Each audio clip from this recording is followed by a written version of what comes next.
ॐ सदाशिवसमारम्भां शङ्कराचार्यमध्यमाम् अस्मदाचार्यपर्यन्तां वन्दे गुरुपरम्परां। वसुदेवसुतं देवं कंसचाणूरमर्दनं देवकी परमानन्दं कृष्णं वन्दे जगद्गुरुम्। 22व्या श्लोकापासून सुरुवात केली होती आपण. 22वा श्लोक. वासांसि जीर्णानि यथा विहाय नवानि गृह्णाति नरोपराणि तथा शरीराणि विहाय जीर्णानि अन्नानि संयाति नवानि देहि नैनं छिन्दन्ति शस्त्राणि नैनं दहति पावकः न चैनं क्लेदयन्त्यापो न शोषयति मारुतः अच्छेद्योऽयमदाह्योऽयम् अक्लेद्यो शोष्य एव च नित्यः सर्वगतस्थाणुरचलोऽयं सनातनः अव्यक्तोऽयमचिन्त्योऽयम् अविकार्योऽयमुच्यते तस्मादेवं विदित्वैनं नानिशोचितुमर्हसि। अथ चैनं नित्यजातं नित्यं वा मन्यसे मृतं तथापि त्वं महाबाहो नैवं शोचितुमर्हसि। जातस्य हि ध्रुवो मृत्युः ध्रुवं जन्म मृतस्य च तस्मादपरिहार्येऽर्थे न त्वं शोचितुमर्हसि। अव्यक्तादीनि भूतानि व्यक्तमध्यानि भारत अव्यक्तनिधनान्येव तत्र का परिदेवना। तर आपण बघत होतो जे अर्जुनाला भगवान आत्म्यासंबंधी सांगतायत. आतापर्यंत आत्म्यासंबंधी सुरू होतं आणि ह्या संपूर्ण गीतेचं सार हेच आहे की या संसाराच्या शोकमोहातनं सुटायचं असेल तर आत्मज्ञान प्राप्त करून घ्यायला पाहिजे. आणि त्यासाठी भगवंतांनी 2 स्टेप याच्यापूर्वी त्याला सांगितल्या होत्या. आता हळूहळू भगवंत एक स्टेप खाली येत आहेत. पहिल्यांदा त्याने एकदम पूर्ण आयडियल सांगितलं की माणसाचं आयडियल काय आहे आणि ते ब्रह्मतत्व काय आहे. म्हणजे जसं आपण मागच्या क्लासमध्ये बघितलं होतं की मला कलकत्त्याला जायचं आहे हे त्यांनी ठरवून दिलं तिथे. मग आता कसं जायचं, तुझं व्हेकल कसं असायला पाहिजे, त्यात पेट्रोल आहे की नाही बघायला पाहिजे, हा रस्ता कसा आहे, खास खळगे किती आहे, किती तिथे स्पीड ब्रेकर आहे, हे सगळं वर्णन हळूहळू मग पुन्हा भगवंत सांगतील. पण पहिल्यांदा सांगून दिला त्याला की तुला कलकत्त्याला जायचं आहे. तर ते सांगताना ते पहिल्यांदा त्यांनी सांगितलं की आत्म्याचं त्यांनी स्वरूप सांगितलं काही श्लोकांमध्ये की आत्मा कसा, आपण ते बघितलं वारंवार की आत्मा हा निस्संग आहे, हा आपल्या शरीराचा कुठला पार्ट नाही आहे किंवा तो शरीराचं कुठलं प्रॉडक्ट नाही आहे. जसा हा दिवा जळतो आहे पण दिव्याच्या म्हणजे समजा माझ्या हाताला उद्या इथे काही जळलं तर दिवा जळत नाही. दिवा आहे तसाच आहे, निस्संग आहे. त्या दिव्याच्या प्रकाशामुळे माझ्या सगळ्या गोष्टी होत आहेत. त्या आत्म्याच्या प्रकाशामुळे आपण सगळ्या गोष्टी करू शकतो आहे. परंतु आपण असे त्याला काय म्हणतात, आता मराठीत खराब शब्द आहे, दळभद्री आहोत की आपण त्या लाईटच्या याच्यामध्ये सगळ्या गोष्टी करतो आहे पण त्या लाईटला विसरलो आहे. आपण त्या आत्म्याच्या छायेमध्ये आत्म्याच्या प्रकाशामुळे आपण सगळं करतो पण सगळं करताना आपण त्या आत्म्यालाच विसरतो. तर त्यासाठी म्हणून पहिल्यांदा त्यांनी सांगितलं की हा चैतन्य आत्म्याचं स्वरूप तो आधी जाणून घे. कारण आपला चूक होते आहे की आपण शरीराला चैतन्य समजतो आहे.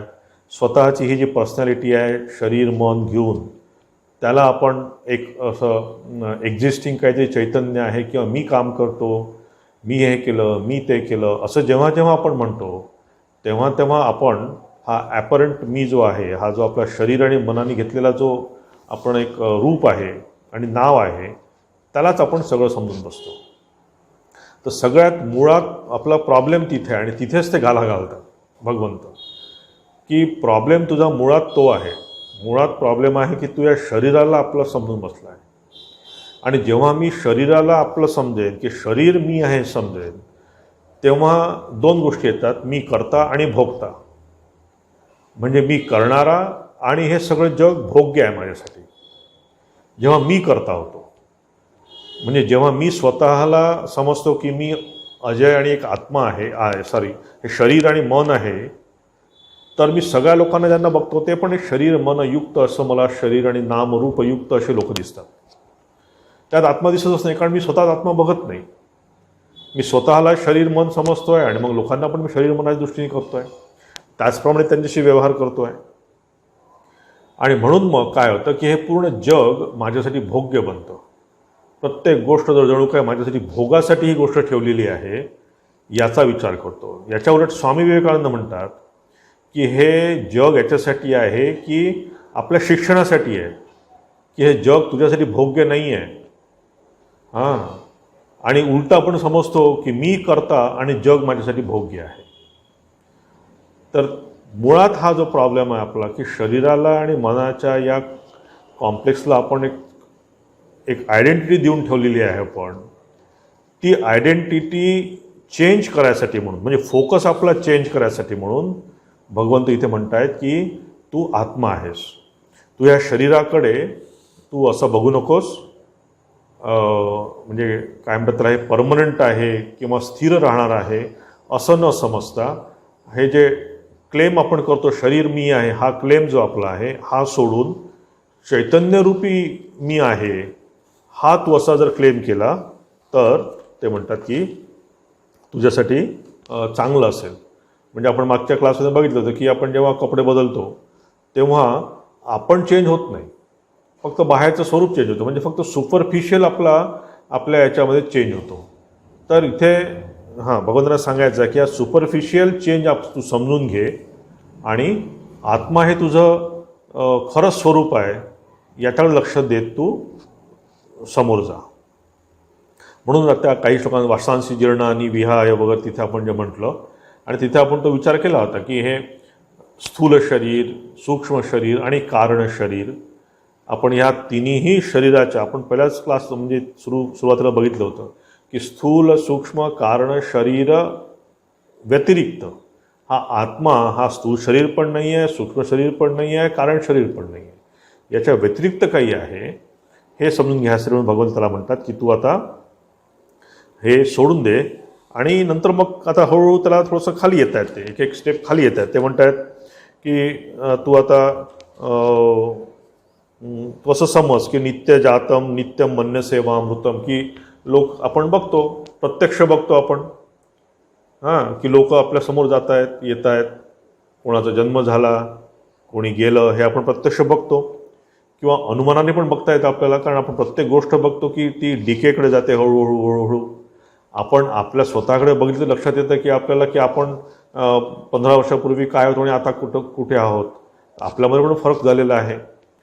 तर प्रत्यक्ष प्रमाणाने आपण समजू शकतो की हा चेंज होतो आहे, अनुमानाने आपण समजू शकतो की हा चेंज होतो आहे, आणि आपलं शास्त्र पण सांगते की हे सगळं बदलणार आहे. आता ह्या तिन्ही गोष्टी आपल्याला सदैव बघत असतो आपण की चेंज होतो, लोक जातात, हा जन्म मृत्यू हे चक्कर चालू आहे. पण हे सगळं बघत असताना, हे सगळं वाचत असताना आपल्याला वाटतं मी मात्र राहणार आहे, अमर आहे, अमर आहे मी.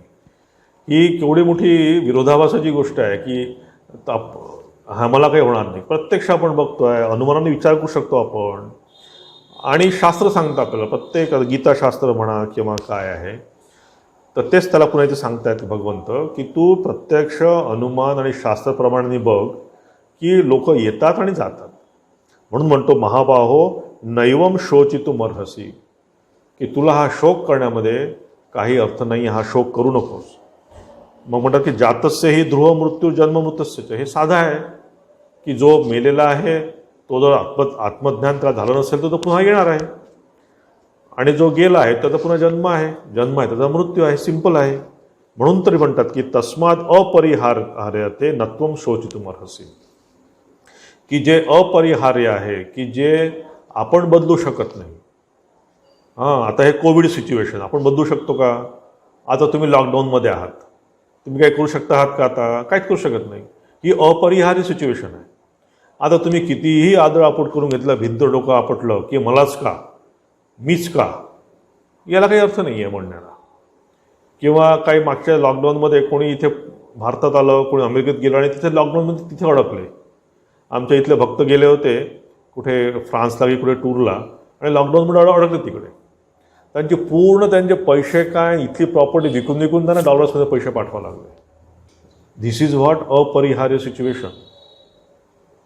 सो आपण याला सिक्युरिटी म्हणतो. कशाला सिक्युरिटी काय आहे? दशरथाला एवढे रुबाबदार 4 मुलं होते. शेवटी दशरथ जातो तेव्हा कोण मुलगा त्यांनी जवळ होता मला सांगा.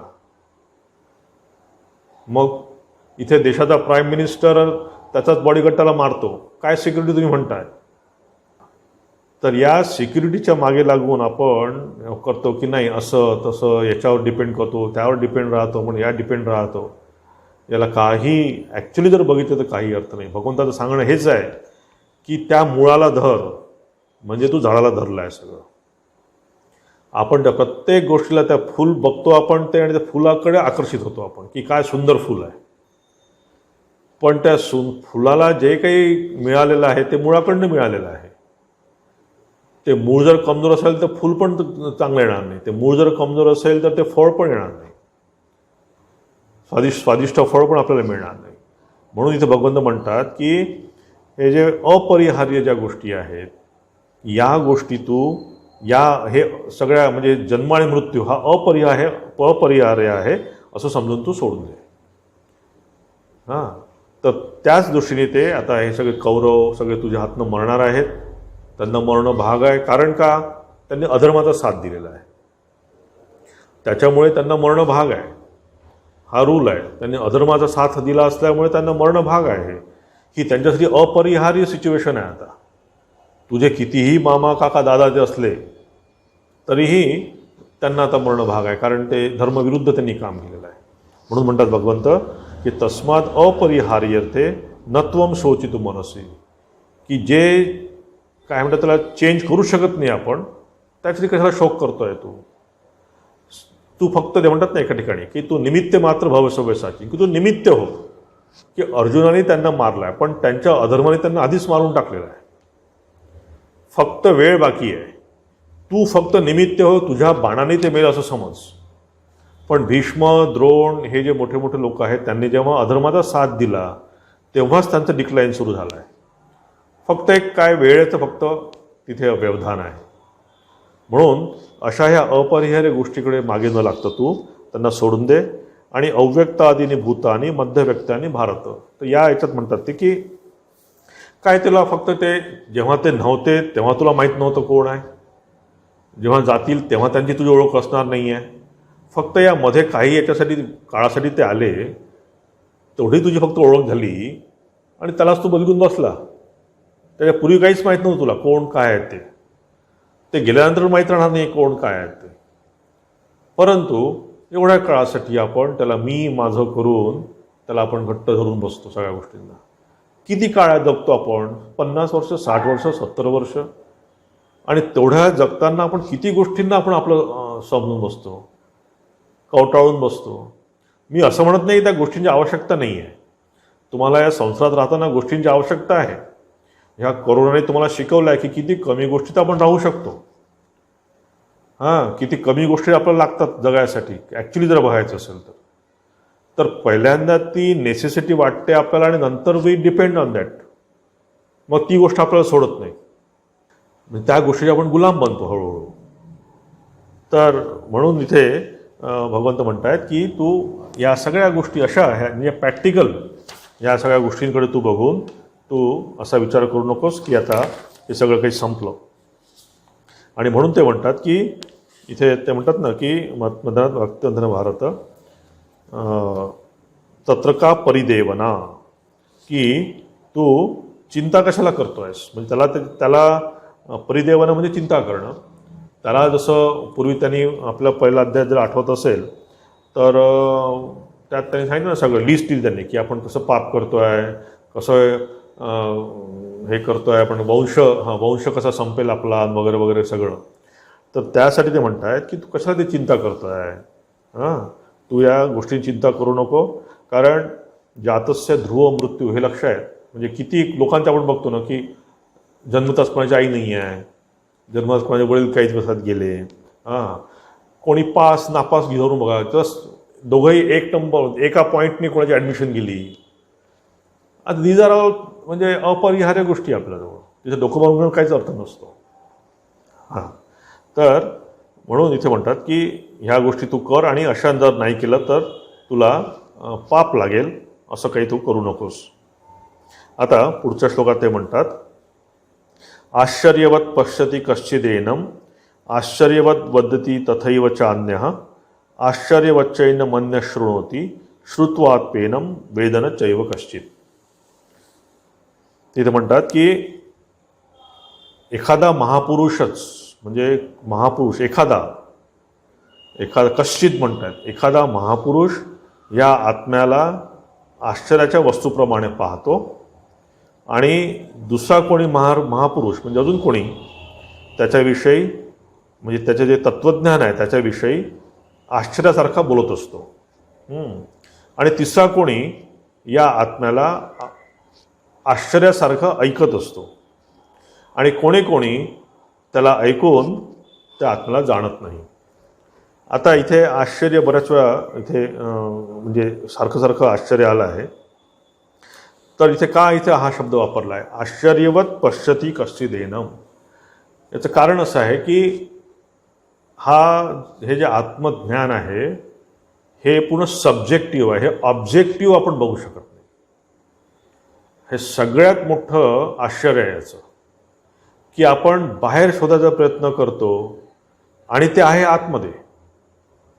म्हणजे ते एक गोष्ट सांगतात ना की एकदा ट्रेनमध्ये कोणी जात होतं, म्हणजे एक मारवाडी, त्याच्यात भरपूर पैसे होते. त्याच्या वरच्या बर्थवर एक चोर लपलेला होता, चोर होता, दोघंही म्हणजे एक मारवाडी एक चोर. तर चोर विचार करतोय की हा केव्हा माणूस झोपेल आणि केव्हा आपण याचे पैसे म्हणजे लुटून घेऊ. तर 2 दिवसाचा जवळपास प्रवास असतो त्यांना ट्रेनचा. तर पहिल्या दिवशी जेव्हा तो झोपतो आणि हा आपला जो मारवाडी आहे तो छान निश्चिंत जेवण खाऊन करून रात्री झोपतो छान. हा आपला इकडे शोधतो तिकडे शोधतो, त्याला कुठे तर म्हणजे त्याच्या पेटीमध्ये पैसे मिळत नाही, कुठे मिळत नाही. हळूहळू बघतो त्याला मिळत नाही काहीच पैसे. मग दुसऱ्या दिवशी जेव्हा प्रवास दुसऱ्या दिवशी पण तो शोधतो तेव्हा थोडंसं डेअरिंग करून तो त्याच्या उशीच्या खाली कुठे हात देऊन कुठे ठेवला आहे का काय तो बघायचा प्रयत्न करतो, पण तरी त्याला पैसे मिळत नाही. आणि हे सगळं आता त्या प्रवास संपला त्यांचा, दोघे आता उतरणार. तेव्हा तो जो मारवाडी आहे तो उठतो आणि त्या चोराची जी उशी होती त्याच्या खाली त्याने पैसे ठेवले असतात. त्या चोराच्या उशीखाली जे पैसे काढून तो आपण निघून जातो. म्हणजे चोरांनी सगळं बघितलं पण स्वतःच्या उशीखाली बघितलं नाही. तसं आपलं आहे. आपण भगवंत सगळीकडे शोधतो, कुठे शोधत नाही आपण भगवंत, सगळीकडे शोधतो. पण तो आपल्यामध्ये आहे, तो आपल्यामध्ये आत्म्या या रूपाने तो विराजत आहे हे आपल्या लक्षात येत नाही. आपण सदैव बाहेर परांची खानी व्यथुणत स्वयंभू परांग पश्चती न अंतरात्मा, की प्रत्येक वेळेस आपलं हे इंद्रिय जे भगवंताने बाहेर करून ठेवले आहे प्रत्येक वेळेस बाहेर डोळे बाहेर बघतात, कान ऐकतात. थोडंसं जिकडे एखादं म्युझिक लावलं केलं माझे एकदम कान तिकडे जातील, कोणी इकडे समोर आलं की माझे डोळे तिकडे जातील. ऑल इंद्रियज परांची खानी बाहेर सदैव बघतायत. आणि कश्चित धीर आत्मानम ऐक्षत आवृत्त चक्षु अमृतत्वमिच्छन, की ज्या माणसाला कश्चित धीर, ज्या एखाद्या माणसाला एखाद्या धीर पुरुषाला इथे जे आश्चर्यवत सांगितलं आहे, या अशा एखाद्या माणसाला जर बघायचं असेल तर आवृत्त चक्षु अमृतत्वमिच्छन, की या सगळ्या बाहेर जाणाऱ्या म्हणजे आता आपण काही डोळे बंद करून चालणार नाही रस्त्यावरनं, पण हे प्रत्येक गोष्ट आउटवर्ड म्हणजे प्रत्येक गोष्ट बाहेर कुठेतरी आहे. मला या बाहेरच्या गोष्टीतनं आनंद मिळणार आहे, या बाहेरच्या गोष्टीवर मी डिपेंड राहणार आहे. ही जी सिक्युरिटी किंवा हा जो आपण शांतता आपण बाहेर शोधतो, की नाही महाराज आता काय, आता मुलात लग्न झालं की मग आम्ही नक्कीच मठासाठी काहीतरी काम करू. मग मुलगा झाला, लग्न झालं, सगळं झालं, मग नातू आला. महाराज आता नातू आहे आमच्याकडे, तर नातूला सांभाळ लागतं. म्हणजे आमच्या काही भक्तांचे जे काही घराणे असतात, मग काय कोणी अमेरिकेत कोणी गेला आहे मुलगा, मग अमेरिकेत त्यांची मुलं सांभाळायचं जावं लागतं. So we are searching always outside this आनंद. कारण आनंद आहे म्हणजे मुलाच्या लग्नाचा पण आनंद येतो, मुलाचा नातू बघण्याचाही आनंद येतो, नातवाला वाढवण्याचाही आनंद येतो. So they think that everything is that there. पण हे करताना आपण आपल्याकडे बघायचंच विसरतो. म्हणजे आपल्यामध्ये काही आहे तत्व की जे घेऊन आपण आलो त्याचा विचारच नसतो आपल्यामध्ये, सदैव बाहेर शोधतो. म्हणून इथं म्हणतात ना की आश्चर्यवत पश्चिती कश्चितेन, की आपली मिस्टेक जी होती ती होते की आपण आपल्या उशीखाली बघत नाही. आपण गोल करतो की मी एज्युकेशन घेईल, मी नोकरी घेईल, मी असं होईल, मी इतके पैसे कमावेन, मी इतकं करेन इतकं करेन. हे सगळे गोल आपल्यासाठी, बाहेरच्यासाठी सगळे गोल आपल्याजवळ आहे. पण आत्मतत्व बघण्यासाठी, किंवा मी म्हणतो सिंपल, आत्मतत्व खूप मोठा शब्द झाला, पण सिंपल मला माझं मानसिक संतुलन ठेवण्यासाठी, मानसिक सुख मिळण्यासाठी मला काही करायला पाहिजे. कारण तिथे काय आहे ना, तिथे तुम्हाला तुमची रियालिटी फेस करावं लागते. का आपण आत जायचा प्रयत्न करत नाही, का आपण बाहेर शोधतो? कारण बाहेर जाणं फार सोपं आहे. पण तुम्ही आत जा, तुम्ही डोळे बंद करून मेडिटेशन करा, तुमचे 10 प्रश्न तुम्हाला तयार होतील की तर ते बाकी राहिलं, त्या मुलाची फी यायची राहिली, मग ती फी आली की आपण हे करू, मग ते करू, मग हे करू, मग आता हे असं. कारण या गोष्टीला काही अंत नाही आहे. म्हणजे ज्याच्याजवळ काहीच नाही आहे तो माणूस बघा किती चिंतेत असतो, आणि ज्याच्याजवळ भरपूर आहे तो पण चिंतेत असतो. ते कुठे पैसे ठेवायचे, तो टॅक्स कसा अवॉइड करायचा, आता तिथे इतका टॅक्स कटला, मग त्या बँकेतून या बँकेत, या बँकेतून त्या बँकेत, किती विवंचन आहेत बघा त्यांच्यावर. सो हे समाधान simple, just Shri Ramakrishna mothers life, वडिलांचं लाईफ बघा. काय होतं त्यांच्याकडे, गरीब ब्राह्मण होते, सिंपल. कोणी काय, कोणी आलं त्या बिचाऱ्या फिरतात चंद्रामणी देवी गावात, कोणी जेवायचं राहिलाय करायला, त्या काय खूप काही करोडपती नव्हत्या. पण जेव्हा जोपर्यंत काही कानात गावातलं संपत नाही, घालत नाही, तोपर्यंत त्या जेवायच्या नाही. ठाकूरांचे वडील चालले आहेत कुठं बहिणीकडे फिरायला चालले आहेत, बघतायत सुंदर फुलं आहेत, वा छान फुलं आहेत, तर बस फुलं तोडले आणि परत आले पुन्हा कामावर पुगुरला आणि पूजा करतायत रामाची. हे जे म्हणजे त्याच्यासाठी काही तुम्हाला गरिबीत राहायला पाहिजे, अमेरिकेत राहायला पाहिजे असं नाही आहे. आपण आपल्या एक कल्पना करून ठेवतो की एवढं असं असल्याशिवाय मला जमत नाही, कारण त्याला एंड नाही आहे. तुमची ह्या सिक्युरिटी, म्हणून मी सारखं म्हणतो आहे की भगवंताकडे जोपर्यंत आपण सिक्युरिटीसाठी मागत नाही तोपर्यंत देर इज नो सिक्युरिटी. आपण उगीच या, म्हणून तुम्हाला म्हणतो बघा की दशरथाचं उदाहरण घ्या, काय बिचारे गत झाली, 4 मुलं असं, एवढे मोठे चांगले 4 मुलं दशरथाला, पण शेवटी कोण देऊन सोबत नव्हता. तर असे कित्येक उदाहरणं आपण बघू शकतो.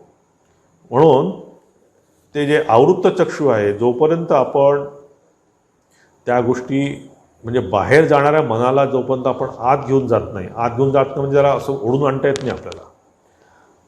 आता इथे आपल्याला विवेक आवश्यक आहे की या गोष्टीकडे जाणारं मन जे धावतं सदैव, ते धावत जाणार. तुमचं काय, आमचं काय, सगळ्यांचं मन धावत जातं. कारण एखादा मला जर छान तिथे एखादा असं खायचा पदार्थ दिसला तर नॅचरली मला वाटेल की जरा आपण खावं. एक नॅचरल टेंडन्सी आपल्या शरीराची आणि आपल्या इंद्रियांची. इंद्रियांना सदैव सुख पाहिजे असतं.